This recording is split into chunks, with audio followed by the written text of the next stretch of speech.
दोन वेळेस धन्यता देत असताना निळोबारायांचा अभंग आहे, धन्य धन्य एक नाथा. दोन वेळेस का धन्यता द्यायची? तर माणसाच्या आयुष्याचं सार्थक जर असेल ना तर ते म्हणजे त्या परमेश्वर प्राप्तीमध्ये आहे, त्या मोक्षापर्यंत जाण्यामध्ये आहे, आपल्या जीवाचं धन्यता मिळवण्यामध्ये आहे. आणि मग जर आपल्या जीवनामध्ये जर धन्यता मिळवून घ्यायची असेल तर ती धन्यता दोन प्रकारे मिळवायची असते. धन्यता दोन प्रकारे मिळवत असताना एक धन्यता आहे प्राप्तवतेत धन्यता, आणि दुसरी जी धन्यता आहे ती कर्तव्यतेत धन्यता. मला एक सांगा, आपण सगळे आता ग्रामीण भागामधले आहे.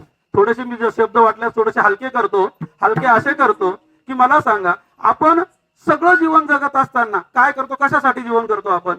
मला काहीतरी मिळालं पाहिजे, आणि ते मिळण्यासाठी आपण आपलं जीवन खर्ची घालतो. बरोबर आहे ना आजी? मग आपलं जीवन जर काहीतरी मिळवण्यासाठी खर्ची घालतो म्हणजे आपण धन्यता कशामध्ये मानतो? मला काहीतरी प्राप्त झालं पाहिजे. ही झाली माणसाची पहिली धन्यता, आणि त्याच्यातच तो धन्य समजतो. म्हणजे मोठं झालं पाहिजे, शिक्षण झालं पाहिजे, लग्न झालं पाहिजे, मुलं झाली पाहिजे, मला काहीतरी संसारासाठी मिळालं पाहिजे, ही म्हणजे आपली धन्यता. परमार्थात जरी जायचं ठरलं ना तरी सुद्धा काय होतं की आपलं एक ठराविक लिमिट आहे. एखाद्या वारीमध्ये जाणं, एखाद्या कथा कीर्तनाला जाणं, याच्यामध्ये आपण धन्यता समजतो आणि आपण तिथंच थांबतो. ही आहे आपली प्राप्त करून घेण्याची धन्यता. पण दुसरी जी धन्यता आहे ना, ती दुसरी धन्यता आपली कर्तव्याची धन्यता आहे. कर्तव्याची धन्यता म्हणजे काय? जर मला एखादी गोष्ट जर मिळत असेल ना, आज समजा हे आरखडे परिवार आहे आणि आरखडे परिवार या ठिकाणी आपलं जीवन दैनंदिन जगत आहे. दैनंदिन जीवन जगत असताना आरखडे परिवाराला असं का वाटावं की रस्त्यानं चाललेली दिंडी आज माझ्याकडे मुक्कामी थांबली पाहिजे? ही कर्तव्यतेची धन्यता आहे. म्हणजे माझं एक कर्तव्य आहे, पहिल्यांदा मला माझ्यासाठी काहीतरी मिळालं पाहिजे, आणि दुसरं माझं जे कर्तव्य आहे ते आहे की मी समाजासाठी काहीतरी केलं पाहिजे. आणि म्हणून दोन वेळेची धन्यता आहे. एक आहे प्राप्तव्यतेत धन्यता आणि दुसरी आहे कर्तव्याची धन्यता. आणि मग ही जी दोन धन्यता आहे ना, त्या दोन धन्यतेचे जर थोडस विश्लेषण करायचं जर ठरलं तर त्याचे चार प्रमुख प्रकार आपल्या भागामध्ये पडतात. चार प्रमुख प्रकार म्हणजे काय माहितीये का? प्रत्येक माणसाचा वेगवेगळा स्वभाव असतो, आणि त्या वेगवेगळ्या स्वभावामध्ये काय होतं, काही माणसं पहिल्या प्रकारामध्ये मोडतात, ती म्हणजे प्राप्तवतेत धन्य आणि कर्तव्यतेत शून्य. हा पहिला प्रकार मिळतो. दुसरा जो प्रकार पडतो ना तो असतो प्राप्तवतेत शून्य आणि कर्तव्यतेत धन्य. हा दुसरा प्रकार पडतो. तिसरा प्रकार पडतो प्राप्तवतेत शून्य कर्तव्यतेत सुद्धा शून्य. हा तिसरा प्रकार पडतो. आणि चौथा प्रकार पडतो प्राप्तव्यतेत धन्य आणि कर्तव्यतेत सुद्धा धन्य. आणि मग जे व्यक्ती प्राप्तव्यतेत पण धन्य आहे आणि कर्तव्यतेत पण धन्य आहे त्यांच्यासाठी दोनदा धन्य शब्द वापरावा लागतो. आता पहिला प्रकार आपण एक एक मिनिटामध्ये बघून पुढे निघून जाऊ. आपण प्राप्तव्यतेत धन्य आणि कर्तव्यतेत धन्य. आपण कोण आहे सगळे? आपण थोडासा विचार केला तर आपण काय करतो? प्राप्तव्यतेमध्ये धन्यता मानणारे लोक बऱ्यापैकी आपण आहे, समाजातला मोठा भाग आहे. तुम्ही सगळे आहे असं माझं म्हणणं नाही, पण आपल्याला एखादी गोष्ट मिळाली पाहिजे, ती मिळण्यासाठी आपण जो आटोकाट प्रयत्न करतो ना त्याच्यामध्येच आपण स्वतःला धन्य समजतो. आणि मग आपलं जे समाजासाठी जे दुसरं कर्तव्य आहे ना ते कर्तव्य आपण विसरतो. पण मला असं वाटतं साधू संतांनी ज्या वाटा घालून दिलेल्या आहे, व्यवहाराच्या दृष्टीने जरी प्राप्तवित्यात आपण असेल तरी सुद्धा परमार्थाच्या अंगाने जर विचार केला तर आपलं जे कर्तव्य आहे, आपण ज्या समाजामध्ये जगतो, ज्या समाजात वाढतो, त्याच्यासाठी सुद्धा आपण काहीतरी केलं पाहिजे. हे कर्तव्य आपण प्रत्येकाने अंगामध्ये ठेवलं पाहिजे. काही लोक असे असतात की फक्त मिळवतात मात्र ते कुणाला काही देत नाही, ते पहिल्या प्रकारात मोडतात. दुसऱ्या प्रकारामध्ये काय होतं? प्राप्तवितेत मध्ये तो शून्य असतो, पण कर्तव्यतेमध्ये काय असतो? तो धन्य असतो. कोण असतं बरं याच्यामध्ये? कोण येईल तुम्हाला असं वाटतं? लोका सांगे ब्रह्मज्ञान स्वतः कोरडा पाषाण. अगदी ग्रामीण भागातली म्हण आहे. एखाद्या ठिकाणी जर तो गेला ना स्वतः काही करत नाही, स्वतः प्राप्त करत नाही, पण लोकांना मात्र तो मोठमोठ्या पद्धतीने कर्तव्याची जाणीव करून देतो, असाही व्यक्ती फारसा काही उपयोगाचा ठरत नाही. तिसरा घटक या ठिकाणी मी सांगतो, वेळ कमी आहे, प्राप्तवतेत पण शून्य आहे आणि कर्तव्यतेमध्ये पण शून्य आहे. मला एक सांगा, एखादी धान्याची गंजी आहे आणि धान्याच्या गंजीवर एक कुत्र बसलेला आहे. त्या कुत्र्याला प्राप्त काय आणि कर्तव्य काय? त्याला काही प्राप्त पण नाही आणि त्याला कर्तव्यतेमध्ये पण नाही. अजून थोडंसं वेगळं उदाहरण देतो. काही लोकांचा स्वभाव असा असतो ना, काही मिळवायचं पण नाही आणि कोणाला मिळू पण द्यायचं नाही. तुम्हाला जुन्या काळामध्ये महिला चिमण्या होत्या, बरोबर आहे ना. चिमणी लावल्यानंतर जर समजा त्याची वाद जर मोठी केली तर त्या चिमणीजवळ काय यायचं? कीटक, पाकोळी, पतंग. कशासाठी यायचा तो? उजेड मिळावा म्हणून यायचा का? लोकांना उजेड मिळावा हे सांगायसाठी यायचा का तो? कशासाठी यायचा? हा, मला एक सांगा, तो जो कीटक यायचा, तो जो पतंग यायचा, तो येऊन तो दिवा काय करायचा? तो विजून टाकायचा. मला सांगा, त्या दिव्यानं त्याचं काय अंग दुखवलं होतं? काही त्याचा तोटा होता? पण अशाही प्रवृत्ती समाजामध्ये आहे की त्यांना समाजामधलं चांगलं चाललेलं सुद्धा दिसत नाही. म्हणजे स्वतः ते प्राप्तवतेमध्ये शून्य असतात आणि कर्तव्यतेमध्ये सुद्धा ते काय असतात? शून्य असतात. पण आपल्याला या तीनही घटकांचा विचार करायचा नाही. आजच्या अभंगामध्ये निळोबारायांनी जी धन्यता दिलेली आहे ना, तर ती कुणाला दिलेली आहे? जे प्राप्तवतेमध्ये धन्य आहे आणि जे कर्तव्यतेमध्ये सुद्धा धन्य आहे. तुम्ही आम्ही इथं येऊन बसले याचा अर्थ तुम्ही घरी तुमच्या पुरतं जेवढं आहे ते सगळं मिळवलेलं आहे, पण तरी सुद्धा मला काहीतरी मिळालं पाहिजे. ही जी कर्तव्यता आहे ना, ही कर्तव्यता घेण्याच्या उद्देशाने, ती पूर्ण करण्याच्या उद्देशाने तुम्ही या ठिकाणी आलेले आहेत. आणि मग निळोबाराय सुद्धा त्या ठिकाणी हेच सांगतात. अभंगाचं पहिलं चरण, धन्य धन्य एकनाथा, धन्य धन्य एकनाथा, धन्य धन्य एकनाथा, धन्य धन्य एकनाथा, धन्य धन्य एकनाथा, धन्य धन्य एकनाथा, धन्य धन्य एकनाथा, धन्य धन्य एकनाथा,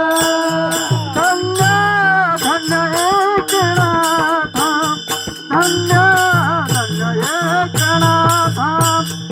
धन्य धन्य एकनाथा, धन्य धन्य एकनाथा, धन्य धन्य एकनाथा, धन्य धन्य एकनाथा, धन्य धन्य एकनाथा, धन्य धन्य एकनाथा. तुमचे पायी माझा माता, तुमचे पायी माझा माता, दास पंथाचा अभिमान, दास पंथाचा अभिमान, दास पंथाचा अभिमान, दास पंथाचा अभिमान, दास पंथाचा अभिमान, दास पंथाचा अभिमान, दास पंथाचा अभिमान, दास पंथाचा अभिमान. निळोबारायांनी दोन वेळेस त्या ठिकाणी नाथांना धन्यता दिलेली आहे. आणि मग जर नाथांना दोन वेळेस धन्यता निळोबारायांनी जर दिलेली असेल तर ती धन्यता देण्याची पात्रता, धन्यता देण्या इतका अधिकार, त्या धन्यतेला पावण्यापर्यंतच नाथ महाराजांचं जीवन आहे. त्या जीवन चरित्राला आपल्याला थोडासा स्पर्श केल्याशिवाय ती धन्यता का द्यावी, का दिली असेल निळोबारायांनी, हे समजणं थोडंसं अवघड आहे. खरं तर संपूर्ण एकनाथ महाराजांचं जे चरित्र आहे तर ते चरित्र आपल्याला असं सांगतं की भानुदास महाराजांचं जे कुळ होतं, हे भानुदास महाराजांच्या कुळामध्ये माझ्या वडिलांची मिरासी गा देवा, तुझी चरण सेवा साधावया, असं जे तुकाराम महाराजांचे 8व्या पिढीपर्यंत विश्वंभर बाबा सांगत होते, तद्वत भानुदास महाराजांचं जे कुळ होतं ते कुळ सुद्धा अतिशय पावन आणि पवित्र असं कुळ होतं. आणि पावन अशा आणि पवित्र अशा कुळामध्ये भानुदास महाराजांचा, अर्थात भानुदास महाराजांच्या पोटी जन्माला आलेल्या मुलाचं नाव चक्रपाणी, चक्रपाणीच्या पोटी जन्माला आलेल्या मुलाचं नाव सूर्यनारायण, आणि सूर्यनारायण आणि रुक्मिणी यांच्या पोटी जन्माला आलेल्या मुलाचं नाव एकनाथ महाराज. मग भानुदासांचं कुळ पवित्र पावन का होतं? पवित्र ते कुळ पावन तो देश, जेथे हरीचे दास जन्म घेती. त्या भानुदासांच्या कुळामध्ये एकनाथ महाराज जन्माला यावेत याची नांदी भानुदास ज्या वेळेस वारी घेऊन पंढरपूरला पोहोचलेले होते आणि पंढरपूरला वारी घेऊन गेल्यानंतर जेव्हा आषाढी वारी त्या ठिकाणी पोहोचलेली आहे, पंढरपूरच्या मंदिरामध्ये सगळे वारकरी गेले आणि जेव्हा बघितलं तर विठ्ठल मूर्तीच त्या ठिकाणी मंदिरामध्ये नव्हती. आणि मग मंदिरामध्ये विठ्ठल मूर्ती नाही, कुठे गेली? बडव्यांना विचारलं तर त्यांनी सांगितलं की विजयनगरचा जो राजा आहे त्या राजाने भक्तीच्या जोरावरती पांडुरंगाला आपल्या राज्यामध्ये, म्हणजे बिदरचा बादशाह त्या काळामध्ये म्हटलं जायचं, त्या ठिकाणी घेऊन गेलेले आहे. काय करायचं मग आता? विठ्ठलाची मूर्ती नाही, मग वारकऱ्यांनी करायचं काय? तर मग भानुदासांनी सांगितलं की मी जातो आणि मूर्ती त्या ठिकाणावरून घेऊन येतो. भानुदास महाराज विजयनगरच्या राजाकडे गेले. त्या ठिकाणी गेल्यानंतर मूर्तीला अतिशय छान अशा मंदिरामध्ये राजानं प्रतिष्ठापित केलेलं होतं. पण पांडुरंगाने भक्तीच्या जोरावर जरी त्या बादशाने नेलेलं होतं, पण त्या बादशाला सांगितलेलं होतं की जर माझ्या भक्ताचा तुझ्याकडनं जर छळ झाला, तुझ्या राज्यामध्ये माझ्या भक्ताला जर काही त्रास सहन करावा लागला तर मी इथून पुन्हा पंढरपूरला परत जाईन, असा शब्द त्या ठिकाणी राजाने दिलेला होता. आणि ज्या वेळेस भानुदास महाराज त्या ठिकाणी गेले, रात्रीची वेळ होती, मंदिरामध्ये गाभाऱ्यामध्ये प्रवेश केला आणि मोठ्या आनंदाने असीम भक्तीने पांडुरंगाची मूर्ती समोर बघितल्याबरोबर भानुदास महाराज त्या ठिकाणी अभंग गायला लागले. भजनात इतके दंग झाले की पहाट कधी झाली हे सुद्धा त्यांना कळलं नाही, इतके ते तल्लीन झालेले होते. आणि तल्लीन झालेल्या भानुदासांना स्वतः पांडुरंग परमात्म्याने विटेवरून खाली उतरले. आपल्या गळ्यामधला जो हार होता, हा हार त्या ठिकाणी भानुदास महाराजांच्या गळ्यामध्ये घातला आणि पुन्हा विटेवर जाऊन उभे राहिले. पहाट झाली म्हणून भानुदासांना त्यांनी सावध केलं. भानुदास महाराज मंदिराच्या बाहेर गेले आणि जे बाकीचे तिथले पुजारी होते, राजाचे लोक, ते आतमध्ये त्यांनी प्रवेश केला. त्यांनी बघितलं की पांडुरंगाच्या मूर्तीच्या गळ्यामधला जो हार होता तो हार कुठे गेला. बाहेर बघितलं तर कुणीतरी भानुदास नावाचा एक वारकरी आहे आणि त्या वारकऱ्याने गळ्यामध्ये हार चोरून तो देवाचा घेऊन जातो आहे. ताबडतोब त्यांनी त्या भानुदास महाराजांना पकडलं. पकडून राजाला सांगितलं. राजानं सांगितलं की एक काम करा, त्यांना सुळावर द्या. विठ्ठलाच्या मूर्तीचा हार चोरण्याची शिक्षा त्या माणसाने केलेली आहे, त्यांना सुळावर द्या. सूळ तयार करण्यात आला. सुळावर ज्या वेळेस त्या भानुदास महाराजांना घेऊन गेले तेव्हा त्या सुळाला पालवी त्या ठिकाणी फुटली. असे 2 वेळेस प्रकार झाला. आणि 2 वेळेस झाल्यानंतर इकडे विठ्ठल भगवानाने, पांडुरंगाने त्या राजाला सांगितलं की मी तुला सांगितलं होतं की माझ्या भक्ताचा छळ त्या ठिकाणी व्हायला नको. आणि भानुदास महाराजांनी हार चोरलेला नव्हता, तो दिलेला कोणी होता? स्वतः पांडुरंगाने दिलेला होता. पांडुरंग स्वतः त्या ठिकाणाहून निघाले आणि भानुदास महाराजांबरोबर पुन्हा पंढरपूरला आले, जे आज सुद्धा त्या ठिकाणी उभे आहेत. विठ्ठल विठ्ठल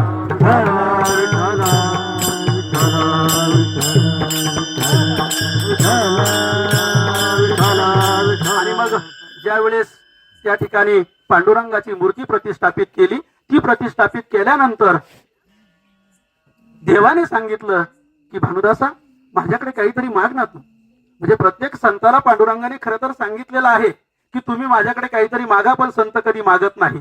मागण्याची रीत आमची नाही, असं स्पष्ट संतांनी त्या ठिकाणी सांगितलेलं आहे. आणि मग भानुदासांनी सांगितलं की देवा, मला काहीच नको, पण एक काम कर ना, जर समजा तुला वाटत असेल की तू माझ्यासाठी काहीतरी दिलं पाहिजे, तर मग माझ्या कुळामध्ये तू एकदा काय कर, जन्माला ये. आणि म्हणून भानुदासाची या कुळी महाविष्णूचा अवतार 3ऱ्या पिढीमध्ये सूर्यनारायण आणि रुक्मिणीच्या पोटी संत एकनाथ महाराजांच्या रूपाने त्या ठिकाणी जन्म घेतला. तो जन्म घेतल्यानंतर जेव्हा पंचांग वगैरे बघितलं, कारण पैठण हे प्रतिष्ठित अशी कायद्याची नगरी होती. आपल्याला सगळ्यांना माहित आहे की जेव्हा ज्ञानेश्वर माऊलींना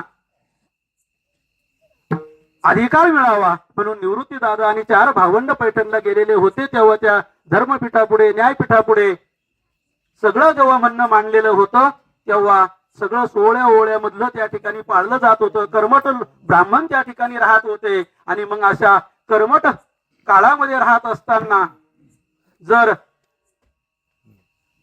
नाथांना त्या ठिकाणी जेव्हा त्यांचा जन्म झाला तेव्हा त्यांनी जन्मकुंडली काढली.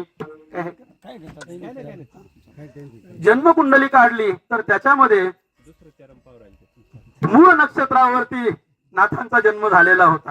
चरणाचं जास्त टेन्शन घेऊ नका. मूळ नक्षत्रावरती नाथांचा जन्म झालेला होता आणि आपल्याला माहिती आहे की जेव्हा मूळ नक्षत्रावरती एखादा जन्म होतो ना तेव्हा ते बाळ अपशकुनी आहे असं म्हटलं जातं. आता नाथ महाराज काय आहे हे आपल्याला माहिती आहे, तरी सुद्धा त्या ठिकाणी मूळ नक्षत्रावर जन्माला आल्यामुळे त्यांचे जे आई वडील होते ना तर ते खूप कमी दिवसामध्ये अगदी 10-12 दिवसामध्येच आई आणि वडील दोघही वारले आणि संपूर्ण सांभाळ चक्रपाणी आणि आजी या दोघांनी नाथ महाराजांचा त्या ठिकाणी केला.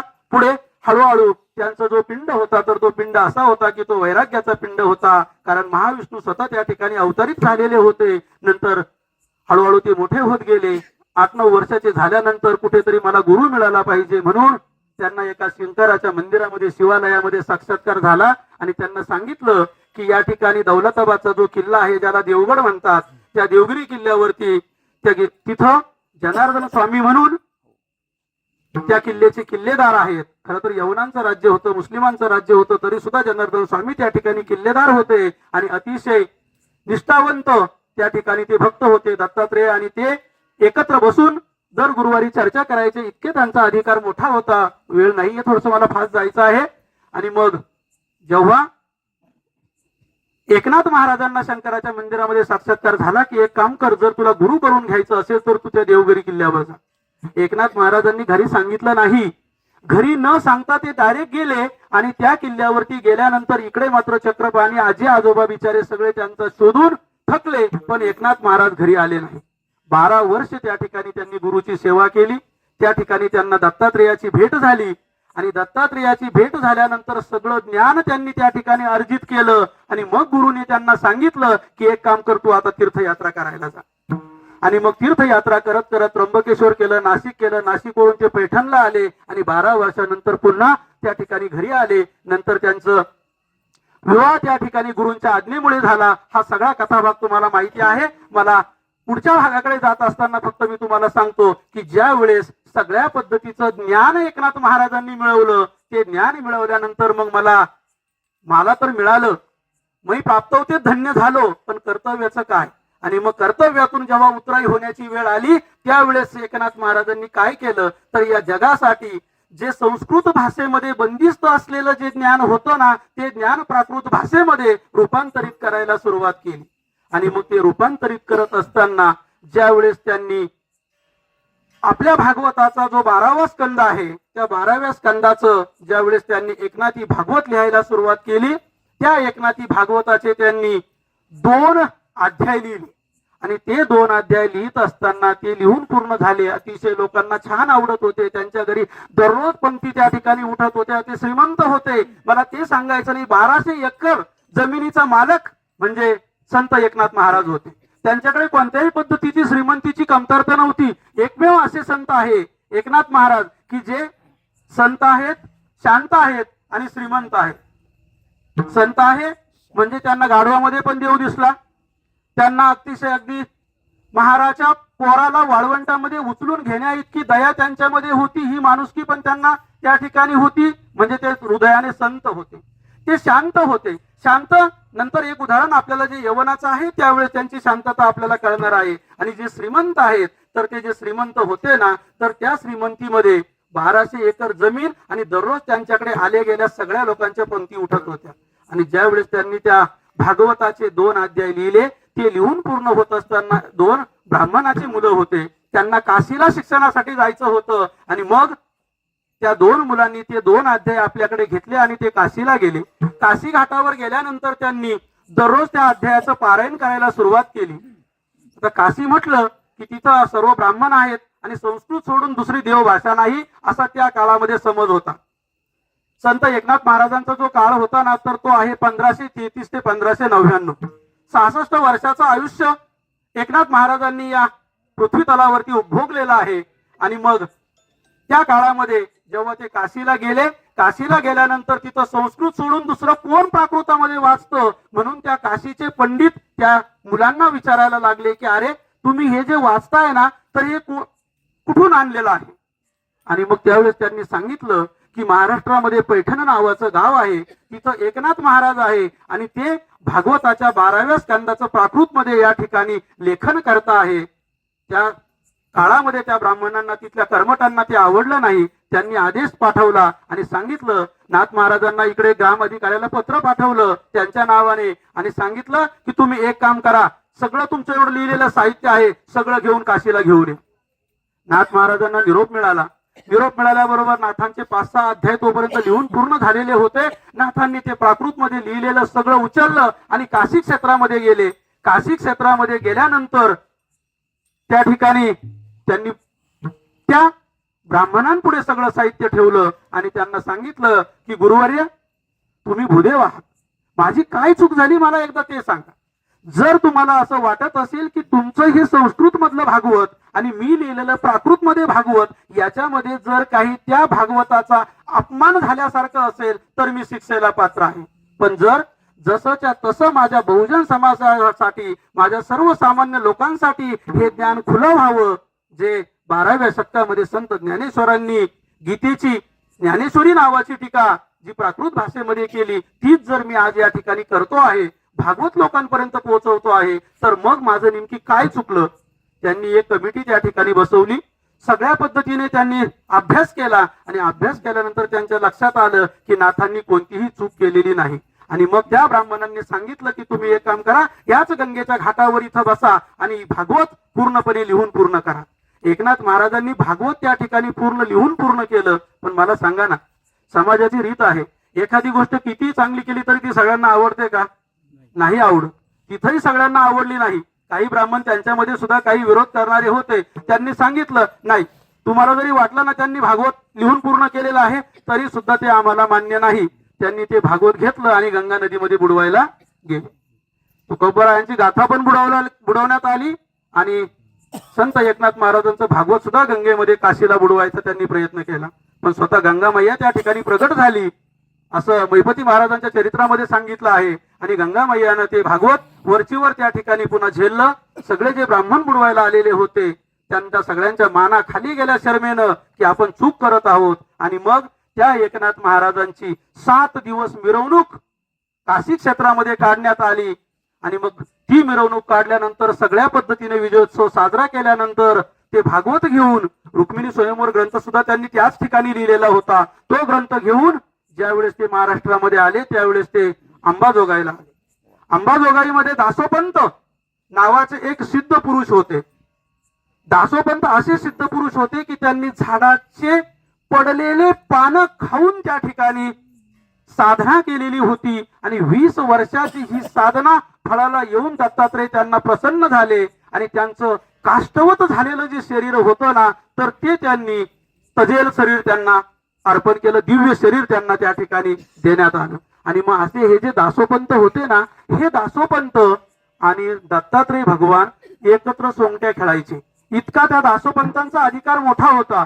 आणि मग जेव्हा एकनाथ महाराज काशीवरून त्या ठिकाणी आले अंबाजोगाईला आणि त्यांना वाटलं की असे असे सिद्ध पुरुष आहे, आपण त्यांची भेट घेतली पाहिजे, म्हणून एकनाथ महाराज दासोपंतांकडे गेले. दासोपंतांच्या दरवाजामध्ये गेल्यानंतर त्या ठिकाणी आतून एक सेवक त्या ठिकाणी होता. त्यांनी सांगितलं कोणाला भेटायचं आहे. त्यांनी सांगितलं की मला दासोपंतांना भेटायचं आहे, थांबा मी त्यांना विचारून येतो. आतमध्ये गेले. दत्तात्रय भगवान आणि दासोपंत सोंगट्या खेळायचं काम करत होते. माझे आतमध्ये गेल्यानंतर त्यांनी सांगितलं की कुणीतरी संत एकनाथ या ठिकाणी आलेले आहेत. असं सांगितल्याबरोबर दासोपंतांनी सांगितलं की त्यांना आतमध्ये घेऊन या. आणि ताबडतोब ते स्वतः उठले आणि संत एकनाथ महाराजांना आणण्यासाठी दरवाजापर्यंत गेले. आणि दरवाजापाशी आल्यानंतर संत एकनाथ महाराजांना जेव्हा ते आतमध्ये घेऊन जात आहेत, मध्ये जेव्हा आणलं तेव्हा त्यांनी बघितलं की दत्तात्रय भगवान त्या ठिकाणी नाहीच आहे. दत्तात्रय भगवान त्या ठिकाणी गुप्त झाले. आणि मग दासोपंतांना प्रश्न पडला की अरे, आता तर दत्तात्रय भगवान आणि आपण या ठिकाणी सोंगट्या खेळत होतो आणि एकनाथ महाराजांना मला आतमध्ये घेऊन येईपर्यंत दत्तात्रय महाराज कुठं गेले. पण माणसं कशी असतात ना, होऊ शकतं माझा अधिकार इतका मोठा आहे, मी इतका मोठा आहे की दत्तात्रय भगवान माझ्या बरोबर सोंगट्या खेळतात. एकनाथ महाराजांचा कदाचित तेवढा अधिकार नसेल म्हणून ते गुप्त झाले, त्यांना दर्शन द्यायचं नसेल असं दासोपंतांनी त्या ठिकाणी मनामध्ये विचार केला. त्यांना आतमध्ये घेऊन गेले आणि घेऊन गेल्यानंतर मग ते चर्चा करायला लागले. त्यांची चर्चा झाली. त्यावेळेस दासोपंतांनी संत एकनाथांना एक प्रश्न विचारला की तुम्ही ज्ञानेश्वरीचा इतका अभ्यास करतात, ज्ञानेश्वरीवरती कीर्तन प्रवचन करतात. मला असं वाटतं माझी दासोपंतांची पासोडी नावाचा एक ग्रंथ आहे, तो घ्यावा आणि त्याच्यावरती तुम्ही त्या ठिकाणी निरूपण करावं. शांतीब्रह्म निश्चळ होते, कुठल्याही पद्धतीने त्यांच्या मनामध्ये असं भेदभाव नव्हता. आणि मग त्यावेळेस त्यांनी सांगितलं की एक काम करा, गोकुळ अष्टमीचा असा पर्व काळावरती आमच्याकडे एक मोठा उत्सव होतो, त्या उत्सवाला आपण या, असं निमंत्रण त्या ठिकाणी दिलं. आणि दासोपंतांकडून त्यांनी निरोप घेतला आणि पुन्हा एकदा ते इकडे आले.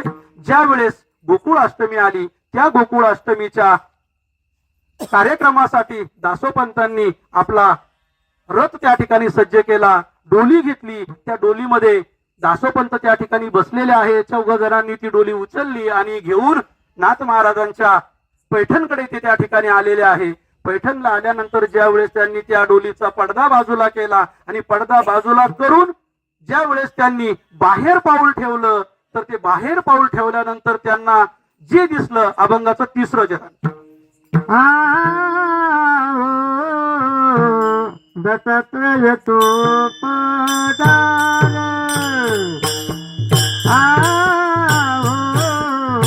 दत्तात्रय तो पदार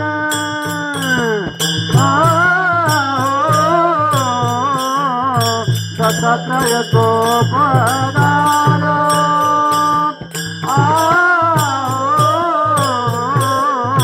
दत्तात्रय तो पदार उडे उडे काठी कर उडे उडे काठी कर उडे उडे काठी कर उडे उडे काठी कर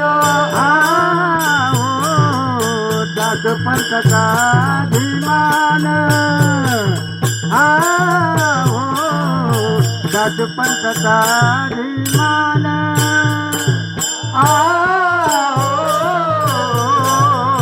दासोपंत का अभिमान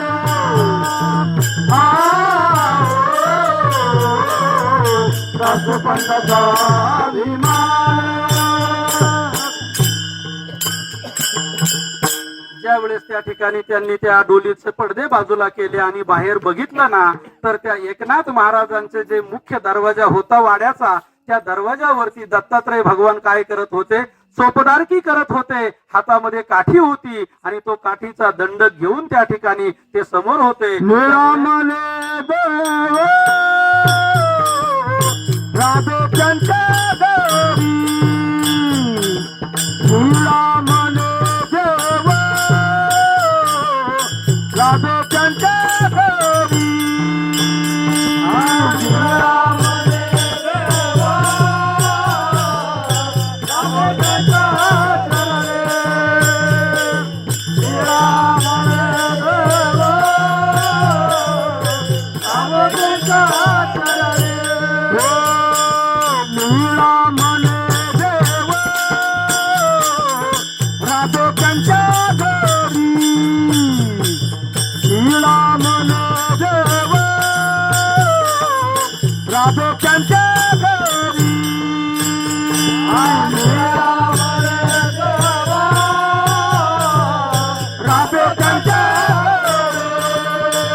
दत्तात्रय भगवान त्या ठिकाणी चोपदारकी करत होते आणि महाराजांनी प्रमाण दिलं की जो श्रीखंड नावाचा जो सेवक होता ना, त्याने 36 वर्ष नाथांच्या घरी चंदन उगाळून दिलं, कावडीनं पाणी भरलं, त्यांचं भागवत ऐकलं, त्यांचं रामायण ऐकलं. एवढंच नाही तर त्यांच्या कीर्तन प्रवचनामध्ये टाळ घेऊन त्या ठिकाणी उभे राहिले. इतका त्या नाथ महाराजांचा अधिकार मोठा होता. दासोपंतांनी जेव्हा त्या ठिकाणी भगवान दत्तात्रेयांना पाहिलं, गेल्याबरोबर त्यांनी स्वामी आपण इथं असं म्हणून त्या ठिकाणी पायाला स्पर्श करायचा प्रयत्न केला. त्यावेळेस ते पाठीमागं सरकले आणि पाठीमागं सरकल्यानंतर सांगितलं की मी इथं स्वामी नाही, माझा स्वामी आतमध्ये आहे. आणि जर तुम्हाला माझ्या स्वामींना भेटायचं असेल तर तुम्ही कोण आहे? म्हणजे ज्यांच्या बरोबर सोंगट्या खेळण्याचं काम दत्तात्रय भगवान करत होते, त्यावेळेस त्यांनी सांगितलं की माझ्या स्वामींची मला आज्ञा आणावी लागेल.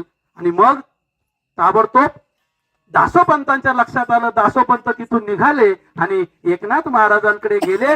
गेल्याबरोबर ज्या वेळेस त्यांनी एकनाथ महाराजांचं दर्शन घेतलं, ते दर्शन घेतल्याबरोबर त्यांचा जो अभिमान होता, अभंगाचं दुसरं चरण, तर त्यांचा अभिमान त्या ठिकाणी काय झाला? गळून पडला. त्यांच्या दर्शनाने त्यांचा अभिमान नाहीसा झाला. म्हणजे काय होतं, कधी कधी आपल्याला एखादी गोष्ट आपल्याकडे मिळते आणि ती मिळाल्यानंतर माणूस हवेत जाणं माहिती ना, हवेत जाणं, तर त्या हवेत जाण्याचा प्रयत्न आपण सुद्धा करतो. चला मी एकनाथ महाराजांकडून थोडंसं आपल्याकडे येतो.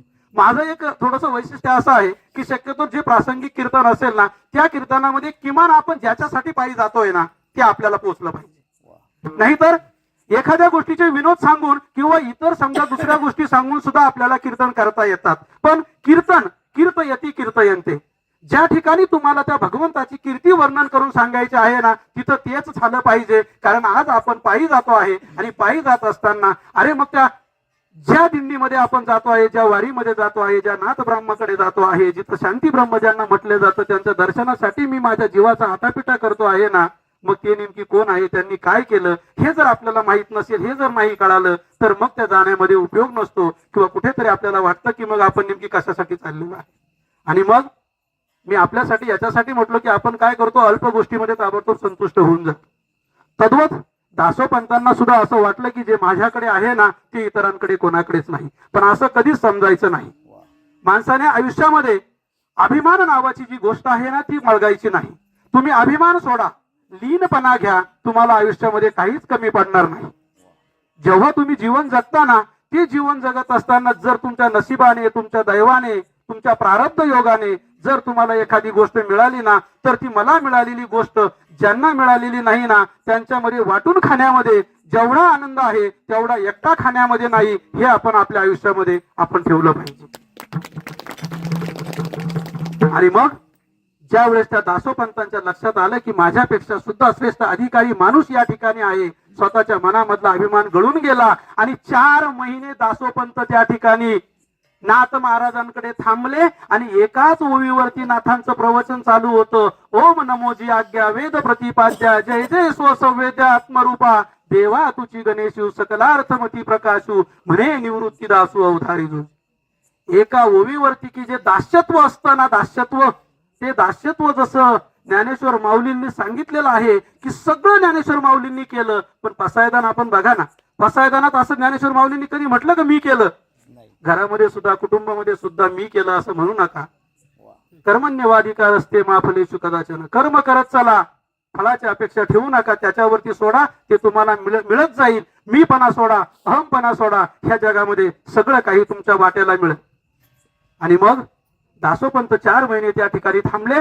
दासोपंत 4 महिने थांबल्यानंतर त्यांनी एकनाथ महाराजांचं जणू काही शिष्यत्व त्या ठिकाणी पत्करलं. इतकं त्यांचा अधिकार मोठा होता. आणि मग एकदा काय झालं, लोकांना सहन होत नव्हतं. पैठणमध्ये नाथ महाराजांना खूप त्रास झाला. जो ज्ञानेश्वर माऊलींना झाला तोच त्रास पैठणमध्ये नाथ महाराजांना सुद्धा झालेला आहे. त्यांनी सगळ्या पद्धतीच्या, म्हणजे कोणताही जातीभेद न करता त्यांच्या घरी सगळे लोक जेवायला यायचे. त्याला अंत्यज म्हणायचे. अंत्यज म्हणजे काय माहितीये का? मार, मांग, भील, सांबार, हे जे आपण खालच्या जाती म्हणतो ना, त्या काळामध्ये हा भेद होता सगळा. शूद्र आणि अशूद्र असे भेद होते. आणि अशूद्राच्या लोकांना या ठिकाणी यांच्या घरामध्ये, कारण एकनाथ महाराज हे ब्राह्मण कुळात जन्माला आलेले होते आणि ब्राह्मणाच्या घरामध्ये अशूद्र लोक येऊन त्या ठिकाणी जेवण करतात, हे त्या काळातल्या कर्मठ ब्राह्मणांना मान्य नव्हतं. आणि मग तेव्हा त्यांनी नाथांना अनेक पद्धतीने त्रास दिला. तो त्रास मला या ठिकाणी सांगायचा नाही. पण एकदा मात्र त्यांनी असं ठरवलं की नाही, हे जे नाथ आहे ना हे चिडतच नाही हो, यांना रागच येत नाही. आणि मग जर यांना आता राग आणून द्यायचा असेल तर मग मी काय केलं पाहिजे, असं ज्या वेळेस त्यांना वाटलं त्यावेळेस त्या गावामध्ये त्यांनी सांगितलं की कुणी आहे का असा की या एकनाथ महाराजांना राग यायला पाहिजे. आणि मग त्यावेळेस एक सिद्धी अली बाबा नावाचा एक यवन होता आणि त्याने सांगितलं की मी बघतो एकनाथ महाराजांना कसा राग येत नाही.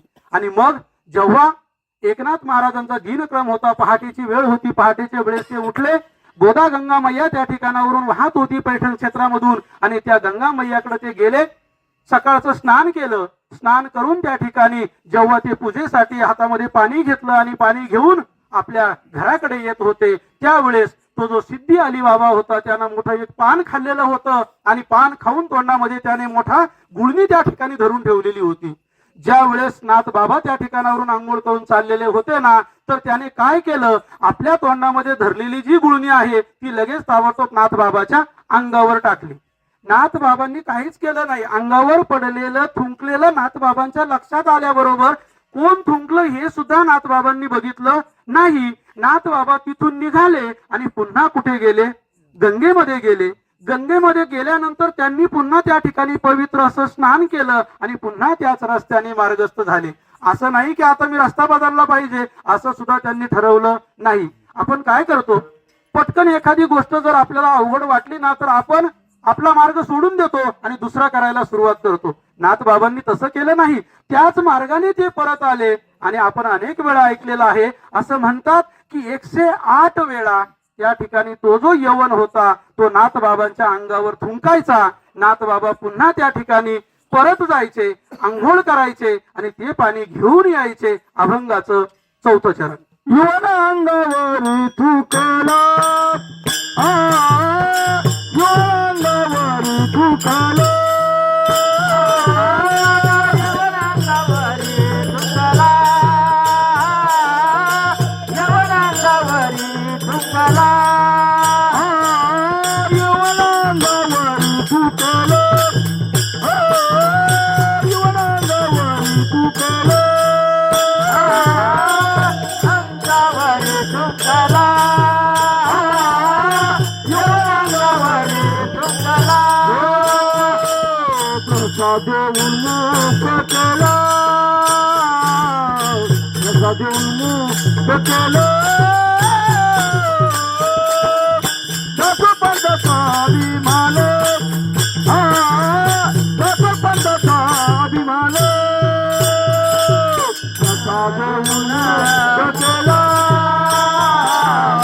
प्रसाद उन्मुख केला, दसपंथाचा अभिमान,